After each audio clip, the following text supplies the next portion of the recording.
I have worked at Pinewood Manor for 3 years. In that time, I have seen dozens of residents pass away. I have held hands during final moments, comforted families in waiting rooms, helped prepare bodies for transport to funeral homes. Death is a regular part of this job. It is sad, but it is expected, natural. The residents come here knowing this is likely their last home, and we do our best to make their final months or years as comfortable as possible. I am telling you this so you understand that I am not squeamish about death. I am not traumatized by it. I have made peace with mortality in a way that most people my age have not had to. Death, to me, has always been a mercy, the natural end to suffering, the peaceful conclusion to a life fully lived. That is why what is happening now terrifies me more than anything I have ever experienced. My name is Neil Ashford. I am 28 years old, and I work the night shift as an orderly at Pinewood Manor, a nursing home in a small town called Barton. We have 68 residents, average age 84. Most of them have some form of dementia or chronic illness. Many are on hospice care, meaning they have been given 6 months or less to live. Normally, we lose 2 to 4 residents per month. It is sad, but it is the nature of the work. We grieve, we support the families, and we move forward. The last death at Pinewood Manor was Mrs. Donovan. She passed peacefully in her sleep 17 days ago. Since then, nothing. At first, this seemed like good news, a lucky streak. The staff joked about it during shift changes. "Must be something in the water," Denise said one morning. "Everyone is hanging in there."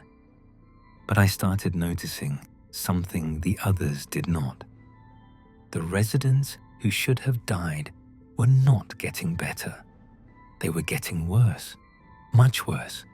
Their conditions were progressing past anything I had ever seen, past anything that should be possible for people who were still alive. Mr. Harwick was the first one I really noticed. He was in the final stages of organ failure when I started paying attention about 2 weeks ago. His doctors had given him days to live. His family had said their goodbyes. We had moved him to a private room in the hospice wing so he could pass in peace. But he did not pass. His body continued to deteriorate. His skin turned yellow, then grey. His eyes clouded over. That smell started, the one I know too well. The smell of a body shutting down, of organs failing, of flesh beginning to break down. But Mr. Harwick kept breathing, kept being conscious, kept being aware. One night, about a week ago, I went to check on him. I expected to find him unresponsive, maybe gone entirely. Instead, his eyes tracked me as I entered the room. His hand shot out and grabbed my wrist with surprising strength. "Why won't it let me go?" he whispered. His voice was like dry leaves scraping across pavement. "I can feel myself rotting, Neil. I can feel everything falling apart inside me. But I cannot die. Why can I not die?" I did not have an answer for him. I still do not. The hospice wing has 8 residents, all of them terminal, all of them supposed to be in their final days or weeks. 3 weeks later, all 8 are still alive. I use the word alive loosely. Their conditions have progressed past anything I have seen in 3 years of working here. Bodies breaking down but continuing to function. pain that medication can no longer touch, minds trapped in failing flesh, fully aware of what is happening to them. I know each of them by name. I have cared for them, talked with them, held their hands during the hard nights. Now I walk past their rooms and barely recognize them. Mr. Paulson was 93, end-stage heart failure. His heart stopped working properly weeks ago, but somehow blood still moves through his body. He lies in his bed, grey and swollen, his breathing a wet rattle that never stops. He cannot speak anymore, but his eyes follow me when I check on him. Those eyes are terrified. Mrs. Washington had kidney failure. She should have slipped into a peaceful coma and passed quietly. Instead, the toxins that her kidneys can no longer filter have built up in her system, poisoning her from the inside. Her skin has yellowed, then darkened. She is in constant pain, scratching at herself, moaning through cracked lips. But she will not die. Her body refuses to stop. The Reeves brothers, twins who came to us together, both with advanced dementia and failing bodies. They lie in beds across from each other, reaching toward one another with hands that can barely move, making sounds that might be attempts at words. They have been reaching for 3 weeks now. They will never touch. Mrs. Castellano had late-stage cancer when the dying stopped. The tumors have continued to grow. Her body is distended now, misshapen in ways that make it hard to look at her. She cannot eat, cannot drink, cannot do anything but lie there and suffer. The cancer should have killed her 2 weeks ago. Instead, it just keeps spreading, keeps growing, keeps destroying her from the inside while she remains conscious to experience every moment of it. She grabbed my hand last night, her grip weak but desperate. "Please," she said, tears streaming down her face. "Please let me die. I have been ready for months. I made my peace. I said goodbye to my children. Why can I not die? Why won't God let me rest?" I held her hand and told her I did not know. I told her I was sorry. I told her everything would be okay, even though we both knew I was lying. Denise pulled me aside after my shift last week. She has been head nurse at Pinewood Manor for 15 years, and I have never seen her look as rattled as she did that morning. "Something is wrong with the numbers," she said quietly, making sure no one else could hear. "We should have lost at least 5 residents by now. The ones in hospice, their vitals make no sense. By every medical measure, they should be dead. Some of them have been clinically dead for days, organs failed, brain activity minimal. But they are still here, still conscious, still suffering. What do we do?" I asked. Denise shook her head. "I do not know. I have called in doctors, specialists. They run tests and come back with nothing, no explanation. The residents just keep living, keep deteriorating, keep..." She trailed off, unable to finish the sentence. Keep suffering. That was what she could not say. I started making calls to other nursing homes in the area. I told them I was doing research on patient outcomes, which was not entirely a lie. What I learned made the hair on my arm stand up. They were experiencing the same thing. Evergreen Acres, 20 miles away.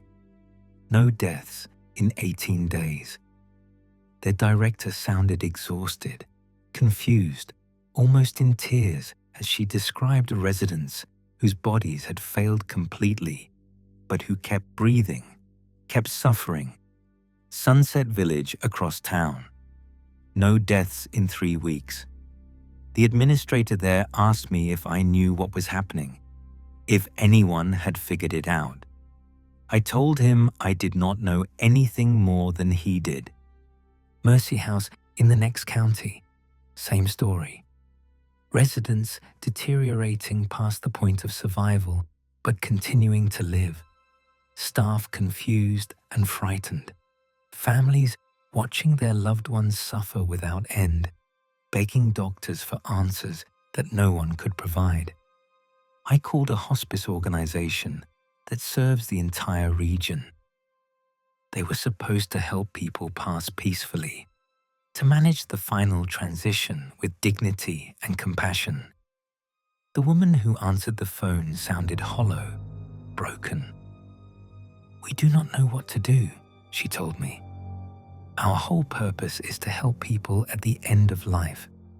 But there is no end anymore. We have patients who have been in the active dying phase for 3 weeks. Their bodies have shut down completely. Every medical indicator says they should be dead. But they are still there, still conscious, still suffering, and we cannot help them. We cannot do anything except watch." I started checking the news, looking for any mention of what was happening. I found scattered reports, buried in local papers, easy to miss if you were not looking. A hospital in Ohio reporting unusual survival rates in their ICU. A hospice organization in Florida confused by patients who would not pass. Funeral homes across the Midwest reporting dramatic drops in business. No one was connecting the dots. No one was saying what I was beginning to suspect. Death had stopped, not just at Pinewood Manor, not just in Barton. Everywhere. People were still getting injured, still getting sick, still deteriorating. But they were not dying. No matter how bad things got, no matter how much their bodies failed, something was keeping them alive. Something was forcing them to continue. The implications of that are almost too terrible to think about. 3 weeks in, and the situation at Pinewood Manor has become unbearable. The hospice residents are in constant agony. Their bodies have deteriorated to a point that should be impossible for living people. Skin sloughing off in sheets. Organs failed, but somehow still functioning at some minimal level. Bones visible through tissue that has wasted away to nothing. And through it all, minds that are fully aware, fully conscious, fully present to experience every moment of their destruction. We have increased their pain medication to levels that should have killed them. It does not help. Either the drugs cannot touch whatever is keeping them alive, or the pain has grown so vast that no amount of medication can address it. We give them morphine doses that would stop a healthy person's heart, and they just lie there, feeling everything, unable to escape into unconsciousness. The families have stopped visiting. Most of them, anyway. It is too hard to see what their loved ones have become. Too hard to sit beside a mother or father who begs for death with every breath, knowing you cannot give them what they need. Knowing that all you can do is watch them suffer. The few family members who still come do not stay long. They stand in the doorways of rooms that smell like death, looking at people who should be corpses, and they leave with tears streaming down their faces. Some of them have asked us to stop treatment entirely, to remove feeding tubes and IVs, to let nature take its course. But nature is not taking any course anymore. We have tried removing support from patients whose families requested it. Their bodies continue anyway. They do not need food. do not need water, do not need anything except the cruel mockery of life that something has forced upon them. The smell permeates the entire building now. That smell of decay, of bodies breaking down, of death that cannot complete itself. We have tried everything to contain it, but nothing works. It seeps into the walls, into our clothes, into our dreams. Most of the staff has quit. They cannot handle what they are seeing, what they are smelling, what they are being asked to do. We went from a staff of 40 to a staff of 12 in the span of 2 weeks. The ones who remain are either too dedicated to leave or too numb to care anymore. I do not know which category I fall into. I visited Mr. Harwick again last night. I almost did not recognize him. His body has deteriorated so far past what should be survivable that he barely looks human anymore. His skin has taken on a mottled greenish tint. His eyes have sunk so deep into his skull that they look like holes. His lips have pulled back from his teeth in a permanent grimace. But those sunken eyes are still clear. His mind is still sharp. He is still completely, horribly aware of what is happening to him. I can feel everything, he told me, his voice barely a whisper. Every moment of it, every cell dying, but not releasing. I thought death would be peaceful. I prayed for it to be peaceful. I did not expect this. I did not expect to watch myself rot while I am still inside. I did not know what to say. What can you say to someone experiencing something no human being was ever meant to experience? Helen Marsh, one of our senior nurses, had a breakdown yesterday. She has worked in nursing homes for 30 years, helped hundreds of people pass peacefully. She has always been the calm one, the steady presence that the rest of us looked to when things got hard. I found her crying in the supply closet, her hands shaking so badly she could not hold her coffee cup. "I have held so many hands at the end," she said when she saw me. "I comforted so many families. Death was hard, but it was natural. It was right. It was the end of suffering, the beginning of peace. This," she gestured vaguely at the building around us. "This is not right. This is cruelty. Whatever is keeping them here, it is not mercy. It is punishment. And I do not understand what any of them did to deserve it." I sat with her until she stopped shaking. I did not have any comfort to offer. I do not have any comfort for myself. Mrs. Castellano's son came to visit 3 days ago. His name is Vincent, a man in his 60s who had been coming every day to sit with his mother.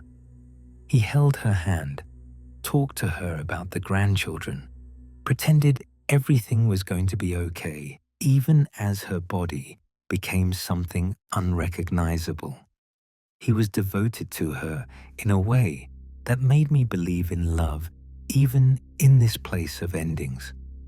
I was not there when it happened, but I heard about it afterward from Denise. She told me with a voice that was flat, emotionless, as if she could not process what she was describing. Vincent had arrived at his usual time, around 6 in the evening. He sat with his mother for about an hour. He listened to her beg for death, as she had been begging for weeks. He watched her body, distended and ruined by the cancer that kept growing without ever finishing its work. He held her hand while she wept and pleaded and asked God why he had abandoned her. And then he made a choice. I do not know the details. I do not want to know the details. Denise did not tell me, and I did not ask. All I know is the result. It did not work. Whatever he did to try to end her suffering, her body continued. She is worse now, damaged further by his attempt, but still alive, still conscious, still suffering more than before, with new injuries on top of the cancer that will not kill her. Vincent is in police custody now. But what can they charge him with? Attempted murder? She is not dead. She cannot die. Nothing he did made any difference except to add to her pain. He tried to be merciful, and the universe turned his mercy into cruelty. That is when I understood the full horror of what is happening. It is not just that people cannot die of natural causes. They cannot die at all. No matter what happens to them, their bodies can be destroyed, ruined, reduced to almost nothing. But something keeps them going. Something forces them to continue existing, no matter how much they suffer, no matter how much they want it to end. I have started to fear for myself. I am young, 28 years old, healthy, with decades of life ahead of me. A month ago, that felt like a blessing. Now it feels like a threat. I think about what my life will look like in 50 years, in 100 years, in 1,000. Will I still be here, still existing, my body slowly failing century after century while my mind remains trapped inside? Will I eventually become like the residents of Pinewood Manor, a conscious mind in a body that has deteriorated past anything recognizable as human? What happens when I get old? What happens when my body starts to fail? Will I be trapped like these residents, deteriorating for years or decades without release? Will I spend an eternity rotting in a bed somewhere, fully conscious, fully aware, begging for a death that will never come? I think about all the ways a body can be damaged, all the injuries that used to be fatal, and I realize that none of them are fatal anymore. Car accidents do not kill. Falls do not kill. Disease does not kill. But all of those things still hurt, still maim, still destroy bodies while leaving minds intact. The thought keeps me awake at night. The thought follows me through my shifts. The thought has become a constant companion, whispering in my ear that the future I once looked forward to has become a nightmare without end. Pinewood Manor has stopped accepting new residents. We cannot handle the ones we have, but the hospital has demanded we take overflow anyway. Accident victims, stroke patients, people whose families cannot care for them at home, people who should have died but did not. The nursing home is transforming into something else, not a place where people spend their final days in comfort, a warehouse for the undying, bodies stacked in rooms, some barely recognizable as human anymore, all conscious, all aware, all trapped in flesh that refuses to release them. I hear rumors about what is happening in the outside world.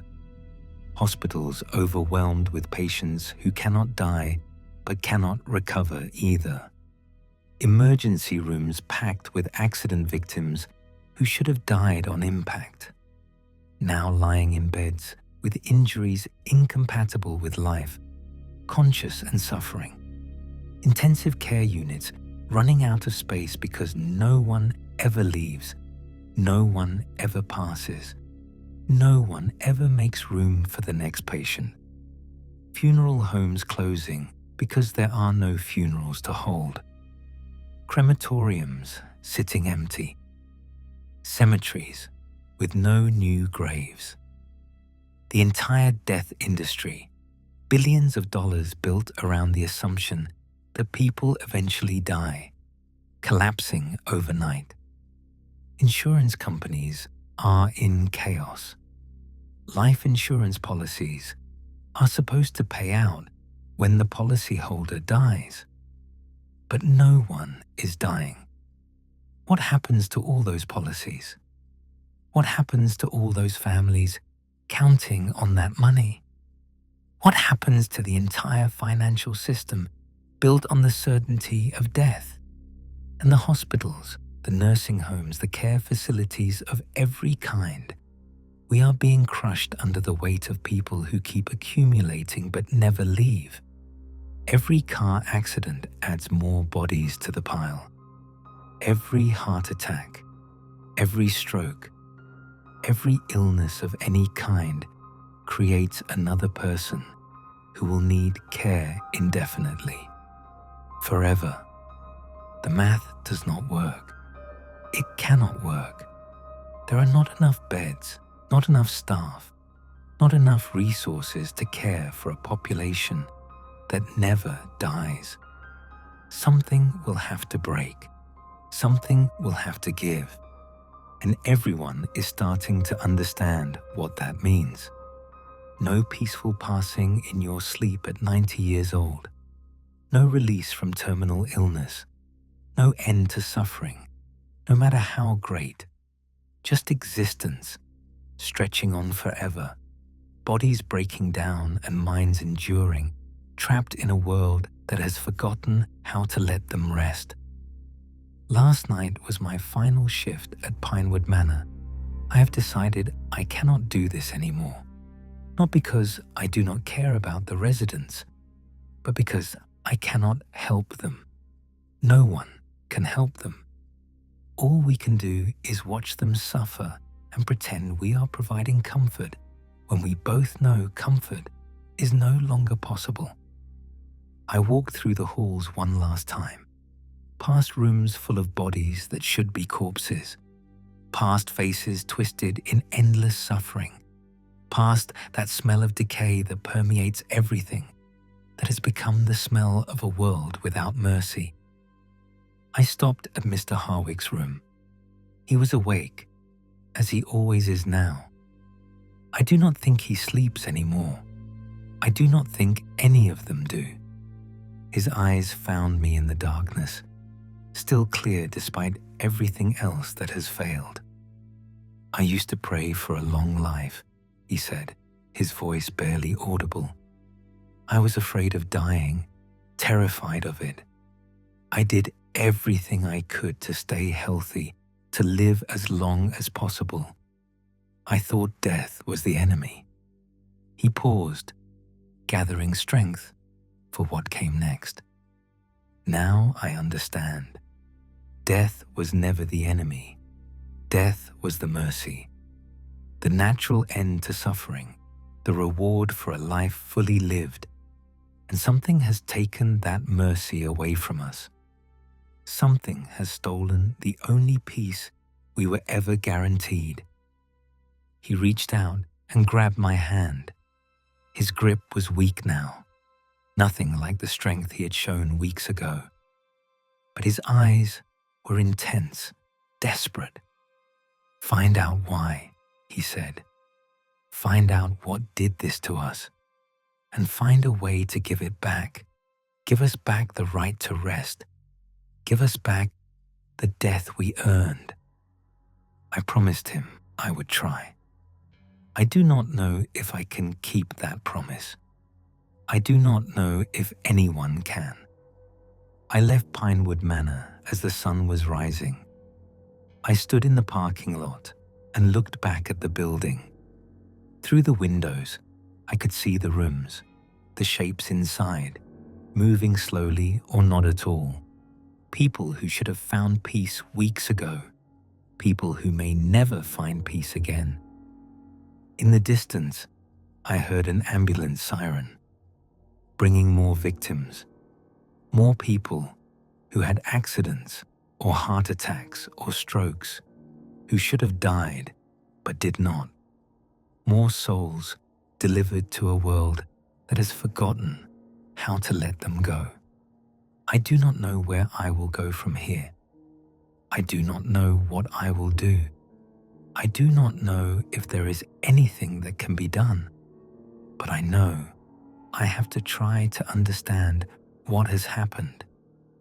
I have to try to find a way to restore what has been taken, not for myself, though the thought of my own endless future terrifies me, for the people trapped in bodies that will not release them, for Mr. Harwick and Mrs. Castellano and all the others begging for a death that no longer comes, for a world that is slowly drowning in undying flesh. I turn away from Pinewood Manor and start walking. Toward what, I do not know, but away from the building full of people who can no longer die, away from the screams and the smells and the desperate pleas for mercy, away from the future that awaits all of us now. A future without end, a future without peace, a future that stretches on forever, whether we want it to or not. And somewhere behind me, in a room that smells like death, but contains no death, Mr. Harwick is still waiting, still suffering, still hoping that someone, somewhere, will find a way to give him back the only thing he wants anymore, the right to finally rest.